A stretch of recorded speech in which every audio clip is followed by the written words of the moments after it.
नमस्ते, हेलो, हाय, कैसे हैं आप सब। सॉरी, इतने वक्त से मैंने आपको कोई कहानी नहीं सुनाई और ना ही कविताएं सुनाई। उसके लिए मैं तहे दिल से माफ़ी चाहती हूँ। मैंने सोचा था कि मैं आपको हर संडे मेरी लिखी हुई एक ही कविता सुनाऊंगी, लेकिन अनफॉर्चुनेटली इस संडे मेरी तबीयत थोड़ी ख़राब हो गई थी, तो मैं लिख नहीं पाई, मतलब रिकॉर्ड नहीं कर पाई। लिखा हुआ तो है ही, आप जितना चाहे उतना मैं आपको कविताएँ सुना सकती हूँ। सॉरी, मैंने इतना टाइम आपको लगाया अपनी कहानियाँ भी सुनाने में और कविताएं सुनाने में। थैंक यू वेरी मच, आपने अपना कीमती समय भी दिया मुझे, शुक्रिया। अब कहानी शुरू करती हूँ। रितु की माँ रितु की पिता की मदद करने वाले लड़के से बात कर रही होती है। तभी फिर बातों बातों में वो उनसे पूछ लेती है कि बेटा, तुम्हारा नाम क्या है? तुमने इतनी देर से हमारी मदद की है और कब से तुम इतना अच्छे से बात कर रहे हो, मुझे बताओ तुम्हारा नाम क्या है? मेरे नाम में क्या रखा है आंटी जी? नाम किसी का क्या जानकर करेंगी। हम तो बस मदद करने वाले हैं, और मदद करने वाले का सिर्फ एक ही नाम होता है, वो है भगवान के फरिश्ते। अच्छा। उधर से रितु आके कहती है, तो ये फरिश्ते का नाम तो कुछ होगा, फरिश्तों का नाम तो होता है दीदी, फरिश्तों का नाम तो होता है, पर आप जानकर करेंगी क्या? जानकर ज़्यादा कुछ नहीं, बस इस फरिश्ते के घर जानूंगी, उस फरिश्ते के घर में जाकर उनकी फैमिली का और उसका स्वागत करूंगी अपने घर में, और शुक्रिया अदा करूंगी। कैसे? पैसों से नहीं, दिल से। अगर दिल से स्वागत करना चाहती हैं तो वो तो आप ऐसे ही कर रही हैं। अच्छा, तुम्हें पता भी है दिल से स्वागत करना और पैसों से स्वागत करने में अंतर क्या है? हाँ, मुझे पता है। अगर कोई आपकी की मदद करे और बदले में आप उसे पैसे दें, तो वो हुआ पैसे से स्वागत करना। और दिल से स्वागत करने का, अगर कोई आपकी मदद करे तो बदले में उसे शुक्रिया अदा कहकर उसे जाने दे। अच्छा, पर हम जाने देने वालों में से नहीं हैं। हम चाहते हैं कि आप हमारे साथ ही रहें, क्योंकि क्या है ना, हम मदद करने वालों को खुद से अलग नहीं करना चाहते। क्या पता कल फिर हमें मदद की ज़रूरत पड़े तो। अब हम उस इंसान को कैसे ढूंढेंगे जो भगवान के फरिश्ते हैं?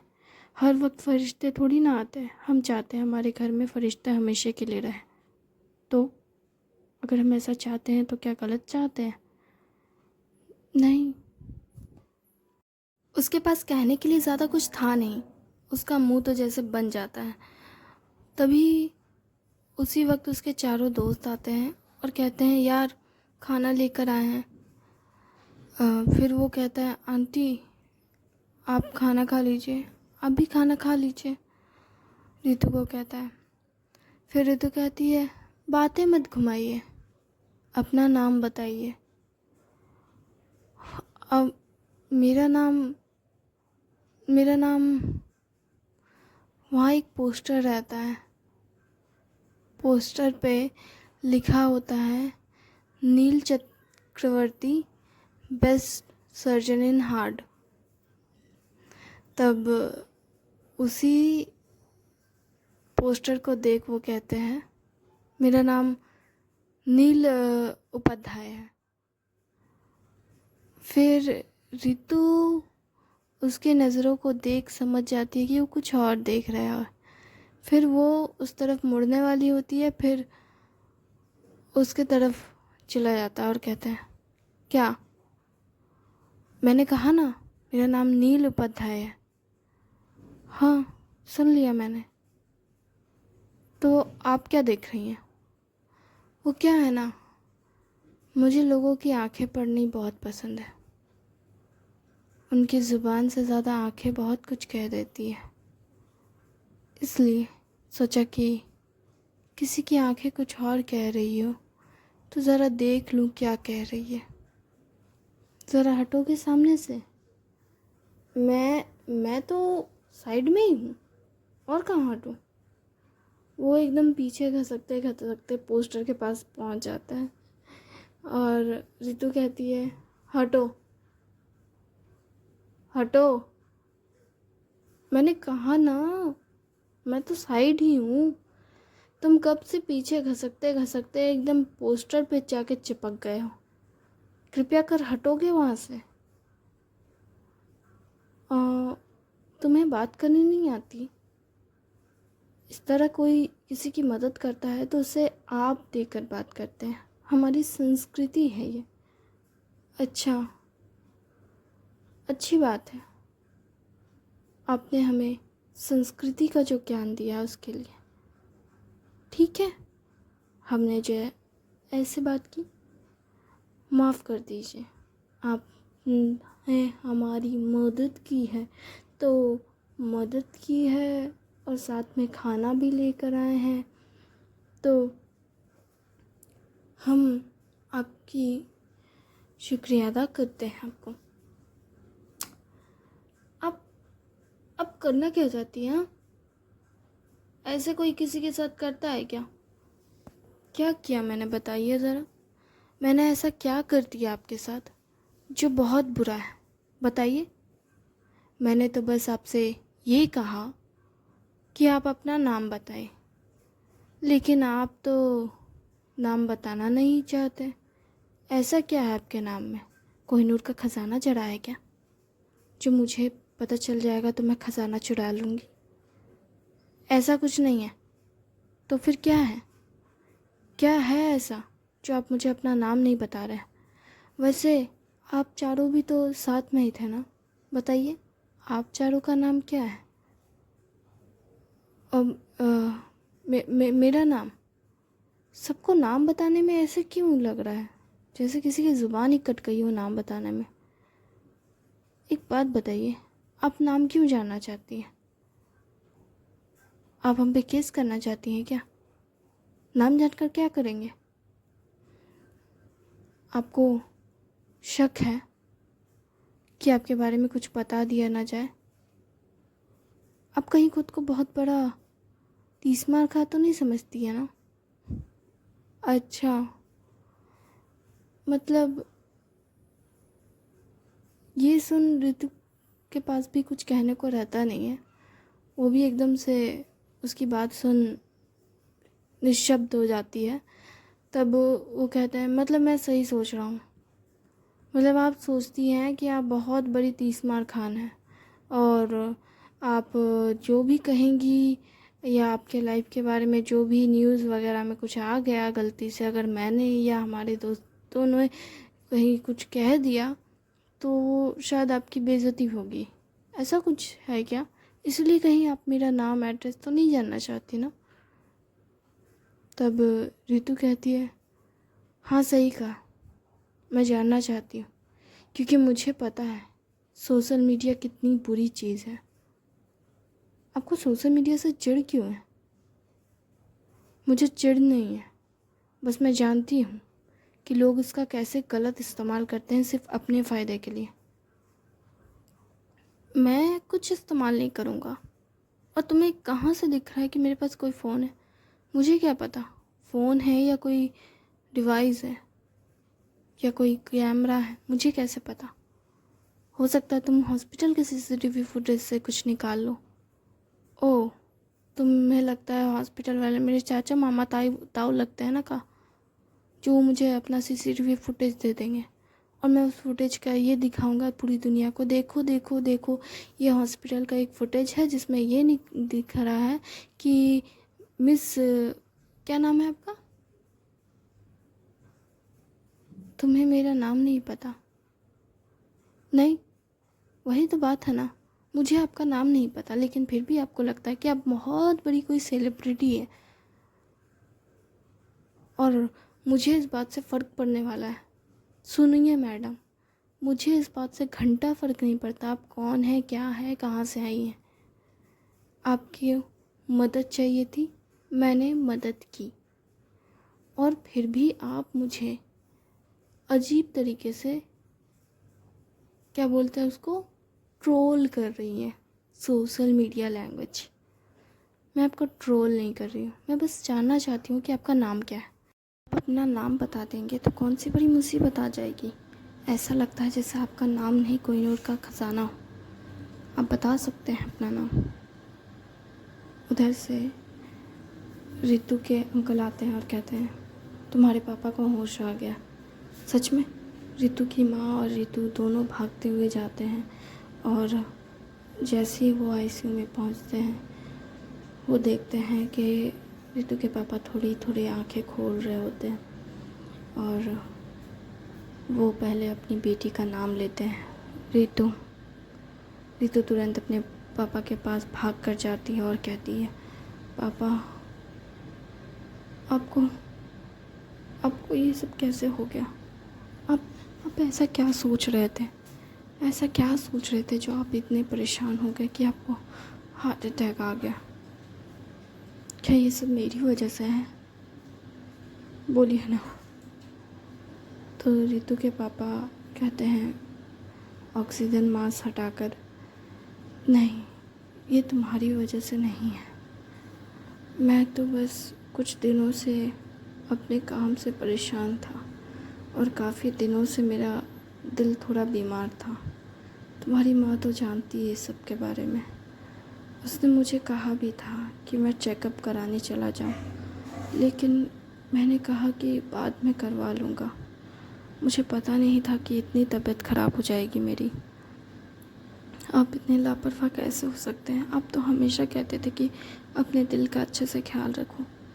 आप हमेशा मेरे लिए कितना कुछ किया आपने, और अब आप मुझसे अपनी बीमारी भी छुपा रहे थे। और मैं बस तुम्हें परेशान नहीं करना चाहता था, तुम वैसे ही अपनी ज़िंदगी में इतनी परेशान थी। सही कहा, मैं इतनी परेशान थी कि मैंने अपने माँ बाप के दर्द को देखा ही नहीं। ये मेरी गलती है। नहीं बेटा, ये तुम्हारी गलती नहीं है। हाँ, अगर मेरी गलती नहीं होती तो मैं आपसे अपनी किताब के बारे में बात कर रही होती और आप मुझे गाइड कर रहे होते। वो तो मैं अब भी करूँगा। ठीक, तो मैं रोज़ आऊँगी, आपको कहानियाँ सुनाऊँगी कि मैंने क्या लिखा और क्या नहीं लिखा। आप सुनेंगे ना? हाँ, सुनूँगा। ठीक है। मम्मा, रितु की माँ आती है और वो अपनी माँ को बिठाकर बाहर चली जाती है और बाहर जाकर रोने शुरू कर देती है। रोते हुए उसे सांस नहीं आती है और जब ऐसा हो रहा होता है तो रितु का भाई रितु को देख लेता है और कहता है क्या तुमने दवाई ली? रितु कहती है नहीं, मैंने नहीं ली है। क्यों नहीं ली? हाँ, तुम्हें पता है तुम्हारे लिए मेडिसिन क्यों ज़रूरी है, फिर भी तुमने नहीं ली। रितु जब अपने भाई से इस तरह से डांट खा रही होती है तभी वो लड़का आता है और वो ऑलमोस्ट उसकी आधी बातें सुनता है कि दवाई क्यों नहीं खाई, ये क्यों नहीं किया। तो वो ये सुनकर थोड़ा हैरान होता है और उसी वक्त उसे पता चलता है कि इसका नाम रितु है। तब वो अपने दोस्तों के पास जाता है और कहता है क्या मैंने ज़्यादा कर दिया? क्या मतलब? मतलब ये है कि मैंने उस लड़की से थोड़ा मतलब ज़्यादा ही क्या रूडली बात कर दी। अरे वो मेरा नाम पूछ रही थी तो मैं कैसे बता सकता था कि मैं कौन हूँ? तुम बता सकते थे। एक दोस्त कहता है क्यों, तुम्हें पता है वो कौन है? नहीं, मैं नहीं जानता। तुम जानने में इंटरेस्टेड नहीं हो? मैं ये जान के क्या करूँगा? तुम्हें पता है जिसने हमारी कंपनी को रिजेक्ट किया है, हमारी कंपनी के लिए काम करने से मना कर दिया, ये वही है। एक minute, the famous writer Ritu Rai. हाँ, ओ हाँ, उसके भाई बोल रहा था रितु, मतलब ये रितु राय है। हाँ, मुझे भी नहीं पता था, पर इसकी तस्वीर कहीं देखी देखी लग रही थी। तो जैसे ही फ़ोन ऑन किया तो सामने इसी की न्यूज़ आ रही थी। हाँ, न्यूज़ आ रही थी। एक आर्मी ऑफिसर के साथ इसको देखा गया था एयरपोर्ट पे, गले लगाए हुए। इसका फेस नहीं दिखा लड़के का, पर वो तस्वीर काफ़ी वायरल थी। ओह, अच्छा। उससे पहले तक तो इसे कोई ज़्यादा लोग जानते नहीं थे, क्योंकि वो कभी दुनिया के सामने आए ही नहीं। जो लोग गिन चुन के कुछ लोग होते हैं जो उसे जानते थे, वही लोग उन्हें कहा कि ये तो रितु है। इससे पहले ज़्यादातर लोग सिर्फ नाम ही जानते थे उसका, लेकिन जैसे उसका वो हक किया हुआ पिक्चर सोशल मीडिया पे अपलोड हुआ ये कहकर कि देखो अपनी फैमिली को कितने प्यार से अलविदा कर रही है, इस तरह के टॉपिक मतलब सोशल मीडिया में कुछ भी लोग पोस्ट कर देते हैं। इसलिए रितु इस बात से परेशान, और शायद इसी बात से वो परेशान थी। हाँ, वो इसी बात से परेशान थी कि कहीं उसकी फैमिली के बारे में फिर से कोई अफवाह ना उड़ने लगे। अच्छा, अफवाह क्या है, वो तो सच है। मीडिया उसे घेर चुकी थी। उसके घर के सामने मीडिया आ गई थी ये कहने के लिए कि वो इंसान कौन है, पूछ रहे थे बार बार। तो क्या हुआ, बता देती वो कौन है। क्या बताती वो? यही कि वो उसका भाई है। अच्छा, तुम्हें कैसे पता उसका भाई है वो? उसकी माँ कह रही थी कि अपने घर का भी कोई बच्चा आर्मी में था, जो वो कौन सा जगह बोला, जापान गया हुआ है और उसकी कोई खबर नहीं है। और इसी बात से तो शायद उसके पापा को हार्ट अटैक आया। वो परेशान थे और इस वजह से। अच्छा, ऐसा क्या? मुझे तो पता ही नहीं था कि रितु का कोई भाई भी है। मतलब मुझे तो लगता था कि शायद वो सिंगल है, मतलब उसका कोई भाई बहन नहीं है। मुझे नहीं पता सच क्या है, मुझे एग्जैक्टली नहीं पता, पर मुझे ये जानने में बहुत इंटरेस्ट है कि इस लड़की ने मेरी कंपनी को क्यों मना किया। आखिर ये खुद को समझती क्या है, मेरी कंपनी को अप्रूवल रिजेक्ट कर दिया इसने। तुम अभी काम के बारे में कैसे सोच सकते हो? मतलब उसकी फैमिली एडमिट है और तुम उस और अपने काम के बारे में सोच रहे हो। देखो, मुझे जितना करना चाहिए था मैंने उसके लिए और उसकी फैमिली के लिए किया। अब मुझे नहीं लगता कि मुझे और कुछ करने की ज़रूरत है। तुम लोग खाना लेकर आए हो, उन्हें खाना खिला देना। मैं चलता हूँ, मुझे और भी काम है। इतने एटीट्यूड वाली लड़की के साथ मैं नहीं रुकने वाला यहाँ पे। उधर वो जब निकल रहा होता है तभी उसका भाई हॉस्पिटल के मेडिसिन काउंटर पे आते हैं और कहते हैं कि ये वाला मेडिसिन दो। तो वो काउंटर वाला कहता है कि ये मेडिसिन किसके लिए है, ये तो हार्ट पेशेंट के लिए है। डॉक्टर, आप प्रिस्क्रिप्शन आपकी है क्या? मैंने कहा ना, ये मेडिसिन मुझे दो। मेरे ही एक पेशेंट है जिसको ये मेडिसिन चल रहा है। तो वो लोग पूछते हैं कि सर पेशेंट का वो चार्ट वगैरह सब दिखाइए तब ना हम देंगे। अरे मैं इस हॉस्पिटल का डॉक्टर हूँ, तो मुझसे क्यों सवाल जवाब कर रहे हो? मैंने कहा ना ये मेडिसिन मुझे दो तो दो। ठीक है सर। वो मेडिसिन लेते हैं और भागते हुए रितु के पास जा रहे होते हैं। वो उस वक्त देख लेते हैं कि वो मेडिसिन ले रहे हैं और उस वजह से फिर वो उस बात को इतना लाइटली लेकर के इग्नोर करके हॉस्पिटल से बाहर चले जाता है और जाते हुए कहते हैं अजीब फैमिली है, सब के सब पागल हैं, सब हड़बड़ी में। एक लड़की है जो किसी की नहीं सुनती, एक भाई है जो अपने ही हॉस्पिटल में दादागिरी कर रहा है। मतलब हॉस्पिटल है तो क्या उसके बाप का है ये, जो मर्जी आए सो कर दे। अजीब लोग हैं भाई। एक माँ है बेचारी, कितना रोती धोती है। एक बाप है जो इन सब के बीच में पिस रहा है और आईसीयू में पड़ गया। अजीब फैमिली है इनकी। मुझे क्या, मुझे जितना करना था मैंने किया। अब मैं यहाँ से चलता हूँ। भगवान इनकी मदद करना, इन्हें खुश रखना। इससे ज़्यादा मैं और कुछ कह नहीं सकता। थैंक यू इस कहानी को सुनने के लिए। मैं उम्मीद करती हूँ आपको यह अच्छा लगी होगी।